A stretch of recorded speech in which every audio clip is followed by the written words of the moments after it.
Hello दोस्तों, कैसे हो आप दोस्तों। आखिरकार सीबीटी की जो 237वीं बैठक है वह केंद्रीय न्याय बोर्ड कर्मचारी भविष्य निधि संगठन 28 फरवरी 2025 नई दिल्ली के अंदर सीबीटी की मीटिंग हो चुकी है। सीबीटी की मीटिंग में क्या क्या मुद्दे निकल कर आए हैं, आपकी पेंशन पर क्या मुद्दे उठे हैं, या फिर आपका पेंशन की जो वृद्धि है उस पर क्या मुद्दे उठे हैं, या फिर उसकी जो क्या सिफारिश हुई है, या फिर आपकी परसेंट है जो ब्याज दर है पीएफ के ऊपर या ईपीएफ पर जो ब्याज दर है उस पर क्या फैसले हुए हैं, सभी बातें हम आपका इस वीडियो के माध्यम से क्लियर करेंगे। और सीबीटी की जो मीटिंग हुई है उसके जो सभी मुद्दे हैं उनको विस्तार से समझाएंगे, बताएंगे। चैनल पर नए हो तो प्लीज़ चैनल को अभी से सब्सक्राइब जरूर कर लेना, क्योंकि आपको ऐसे ही वीडियो, ऐसी जानकारी हमारे चैनल के माध्यम से मिलती रहेगी। तो चलिए आपको वीडियो में बताते हैं, पूरा डिटेल से समझाते हैं।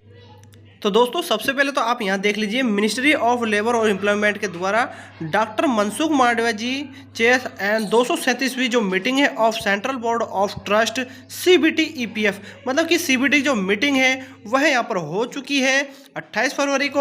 और दोस्तों यहाँ पर आप देख सकते हो सीबीटी की जो मीटिंग हुई है उसका महत्वपूर्ण मुद्दा क्या था, उसके ऊपर भी चर्चा करेंगे। और यहाँ पर ईपीएस 95 पेंशन धारकों के लिए कुछ बात हुई है या नहीं हुई है वह भी हम आपका क्लियर कर लेंगे। तो दोस्तों इस सेंट्रल जो बोर्ड और रिकमेंडेंस 8.25% का जो है इंटरेस्ट ईपीएफ में सब्सक्राइबर को है, और यहाँ पर 2024 फरवरी का बताया जा रहा है। अब दोस्तों यहाँ पर ईपीएस 95 पेंशन धारकों के लिए कुछ हुआ है या नहीं हुआ है, इसको मैं आपको, ये तो इंग्लिश लैंग्वेज में है।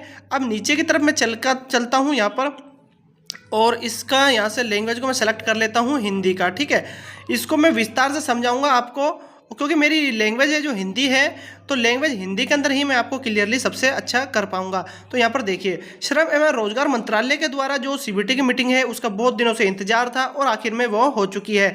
अब इसमें ईपीएस 95 पेंशन धारकों के लिए क्या रखा गया है, पीएफ मेंबर को लिए क्या रखा गया है, तो वह चीज़ मैं आपको क्लियरली कर देता हूँ। ठीक है, तो यहाँ पर देखिए, डॉक्टर मनसुख मांडविया ने कर्मचारी भविष्य निधि के केंद्रीय न्याय से बोर्ड सीबीटी की 237वीं बैठक की अध्यक्षता की गई। ठीक है, अब यहाँ पर केंद्रीय बोर्ड ने वित्तीय वर्ष 2024-25 के लिए अपने ग्राहकों के लिए ईपीएफ पर 8.25% ब्याज दर की सिफारिश की है। ठीक है, और यहाँ पर ईडीएलआई योजना में प्रमुख संशोधन को अनुमति, इससे सदस्यों के परिवारों को अधिक वित्तीय सुरक्षा और सहायता मिल पाएगी। ईडीएलआई के लिए बोल रहा है ना। अब देखो दोस्तों, इसको मैं थोड़ा जल्दी क्लियरली कर देता हूं आपको। यहाँ पर देख लो, पहले तो आप डेट देख लो, 28 फरवरी 2025 है, टाइमिंग वगैरह आप देख लेना। ठीक है, अब यहाँ पर इसको मैं क्लियर करता हूँ थोड़ा सा। केंद्रीय श्रम एवं रोजगार तथा युवा कार्यालय एवं खेल मंत्री डॉक्टर मनसुख मांडविया ने आज नई दिल्ली में कर्मचारी भविष्य निधि संगठन ईपीएफ के केंद्रीय न्याय बोर्ड सीबीटी की 237वीं बैठक की अध्यक्षता की, जिस बैठक में बोर्ड की उपाध्यक्षता और तथा केंद्रीय श्रम एवं रोजगार तथा सूक्ष्म लघु एवं मध्यम उद्यम राज्य मंत्री सुश्री शोभा कंदरलाजे सह उपाध्यक्ष तथा सचिव श्रम एवं रोजगार मंत्रालय सुश्री सुमित्रा डावरा और सदस्य सचिव केंद्रीय पीएफ आयुक्त श्री रमेश कृष्णमूर्ति भी उपस्थित रहे थे। ठीक है, वित्तीय वर्ष 2024-25 के लिए सीबीटी ने सदस्यों के खातों में ईपीएफ संचय पर 8.25% वार्षिक ब्याज दर जमा करने की सिफारिश की है। मतलब कि जो ब्याज दर है पीएफ धारकों के लिए है, जो ब्याज है, इंटरेस्ट है, वह 8.25% का बताया जा रहा है। ठीक है, और सिफारिश की कर दी गई है। केंद्र सरकार द्वारा ब्याज दर को आधिकारिक रूप से अधिसूचित करने के लिए बाद में ईपीएफ ग्राहकों के खातों में ब्याज दर जमा करेगा। तो मतलब समझा दिया है कि ईपीएफओ के खाते धारक है उनके ब्याज को जमा करेगा। लास्ट में यहाँ पर जो इसको देख लेते हैं थोड़ा और, कर्मचारी भविष्य निधि ईपीएफ कई अन्य निश्चित आय संसाधनों की तुलना में अपेक्षाकृत अधिक और स्थिर लाभ प्रदान करेगा यहाँ पर, जिससे बचत में स्थिर वृद्धि सुनिश्चित होती है।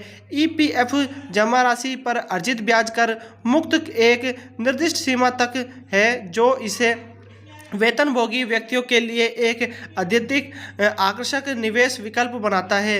यह ईपीएफओ के निवेशों की जमा धन साख और अपने सदस्यों को प्रतिस्पर्धी लाभ देने की जिसकी क्षमता में मजबूत विश्वास को दर्शाता है। डॉक्टर मनसुख मांडविया की अध्यक्षता में सुधार कार्यक्रम को आगे बढ़ाते हुए सीबीटी ने बैठक के दौरान कई अहम निर्णय लिए।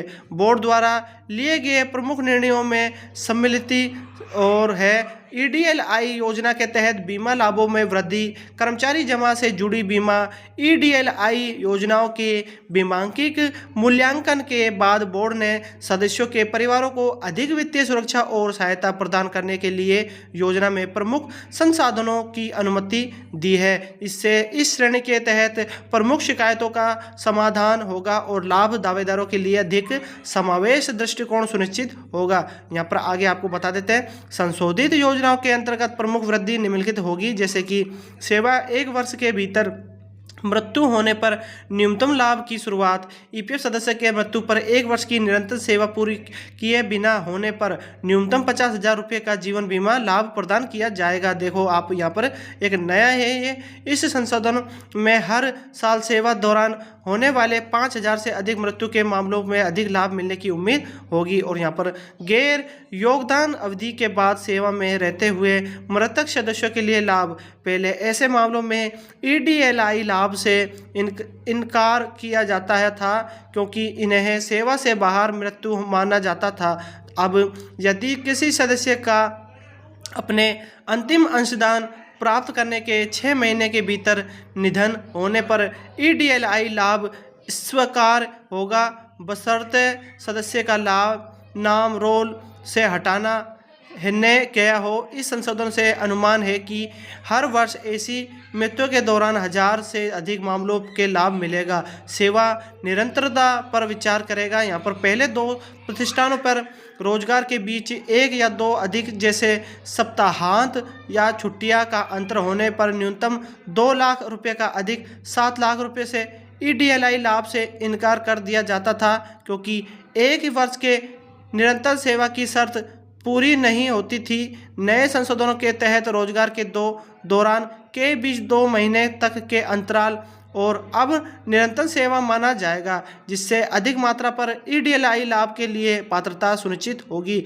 इस परिवर्तन से हर साल सेवा मृत्यु के 1000 से अधिक मामलों पर लाभ मिलने की उम्मीद है। इन संसाधनों का जो है परिणाम स्वरूप हर साल सेवा के दौरान मृत्यु के 20,000 से अधिक मामलों पर ईडीएलआई के तहत अधिक लाभ मिलने का अनुमान है।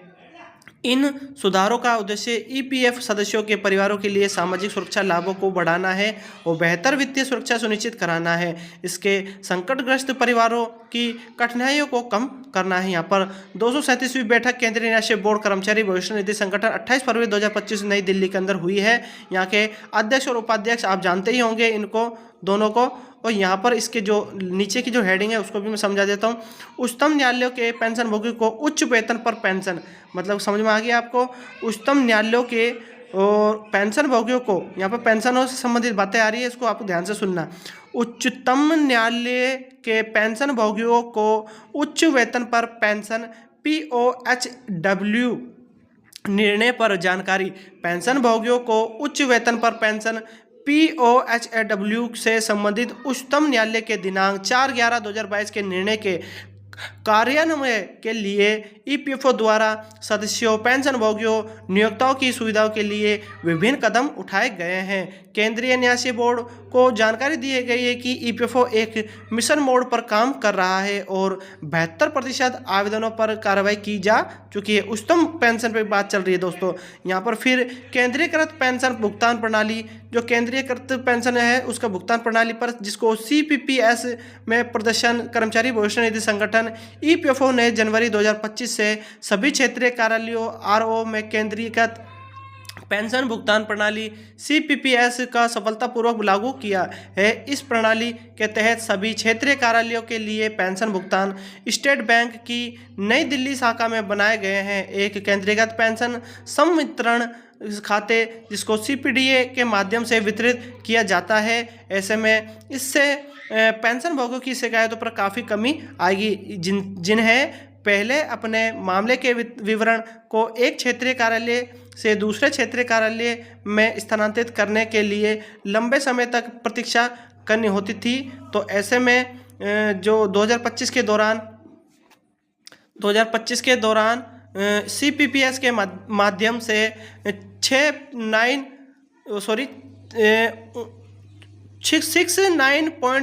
35 लाख पेंशन भोगियों को 1710 करोड़ रुपए की पेंशन वितरण की गई है। नुकसान को तर्कसंगत बनाना और मुक्केबाजी को कम करना, इसमें मुकदमेबाजी को कम करना के प्रमुख कारणों पर से एक पीएफ बकाया है। विलंबित प्रशासन के लिए हर्जाना लगाने के मामले में 14/6/2024 के राजपत्र अधिसूचना के माध्यम से हर्जाना लगाने की दर को युक्तिसंगत बनाकर देरी के लिए 1% माहे कर दिया गया है। ऐसे में यह अधिसूचना की तिथि यानी जून 2024 के बाद चूक के लिए प्रभावी है। इस अवधि से पहले हुई चूक के संबंध में लागू हर्जाने की दर 2 महीने की दर के लिए 5% से लेकर 6 महीने से अधिक की देरी के लिए 25% तक है। इस स्थिति को कम करने और मुक्केबाजी को कम करने के और नियंत्रित करने के उद्देश्य से एक वैधानिक प्रणाली शुरू करने पर चर्चा की गई है, जिसमें देरी के लिए 1% प्रति माह की दर से हर्जाना जमा करने के मामले में स्वतः कमी आएगी। ऐसे में ईपीएफओ के वार्षिक बजट को अनुमोदित बोर्ड ने ईपीएफओ और उसके द्वारा प्रसारित योजनाओं के लिए वर्ष 2024-25 के लिए संशोधित अनुमान और वर्ष 2025-26 के बजट अनुमान को भी अनुमति प्रदान की है। ऐसे में जो सीबीटी की मीटिंग हुई है, इसके केंद्रीय राष्ट्रीय बोर्ड सीबीटी की इस बैठक में नियोक्ताओं तथा कर्मचारी के प्रतिनिधि और केंद्र सरकार के ईपीएफओ के अन्य वरिष्ठ अधिकारी भी उपस्थित थे। तो दोस्तों, ये थी सीबीटी की मीटिंग, जिसके अंदर जो चर्चा हुई है, आपकी पेंशन से संबंधित जो बात हुई है वह भी मैंने क्लियरली कर दी है।